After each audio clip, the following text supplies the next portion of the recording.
Thanks, guys. I'm stood with Soaz, an amazing after their win. And first off, Soaz, that early game play set your team up for success. How did that one come about?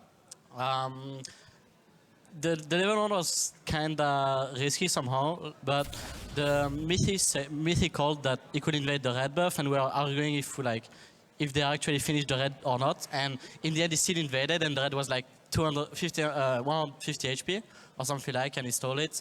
And then they agreed to try to kill him after he got the red buff, and that's pretty much why we got really far up. And yeah, that's it. Yeah, well, it started really well for you, but over to you, Amazing. The Baron misplay we had there, you did come back into the game after that one, but what happened around that area? Why do you ask me about that? It wasn't my call, so I cannot go too deep into the thinking process there, but we thought we could fight them while taking the Nash, and too many people went over the Nash pit, so I was kind of stuck there trying to flash over the wall in order to shield, and didn't manage to flash, actually. So that happened. You can watch that. And no, it was just a strategic misplay. We overvalued our damage and thought we could do too much at the same time. Okay, a team misplay then. But over to you, so as in the top lane, specifically want to talk about Poppy because we're seeing it more in the top lane now. What is making Poppy so good right now? I think she's really good either in 1v1 or 2 versus 2. In 1v1, you can set up a lot for your jungler.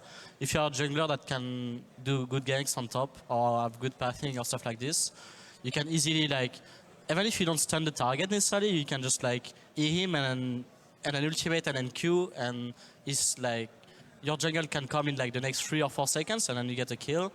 So she's really good at roaming as well, good at team fighting. She can zone out when you try to push turret, for example, just starting your R and not necessarily doing it, just waiting for it until the really end and then using it. So she's overall a really good champion.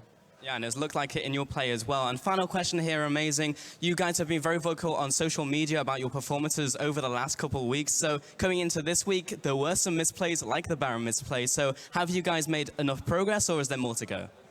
I mean, we have an easier schedule now. To be fair, we should have won the Vitality game. We threw it kind of with our misplays down mid lane. So I'm not quite sure. We have this high expectation of ourselves where we want to be. We have a picture up there, so it kind of confirms where we want to be. But so it's kind of hard to meet those expectations if you lose to teams that you may not consider as strong as you should be. And this is what happened, happens in scrims at least. Didn't happen on stage because we lost to teams that were better than us at that point. So I'm not too worried about that. But there's this expectation that we have. We haven't matched it yet. So I'm confident we will match it, but we haven't matched it yet. Yeah, that's true. But you guys are on the up and up. Congratulations on this win, and thank you for taking the time to talk to me. We're going to throw it over to the analyst desk to take a look at the game.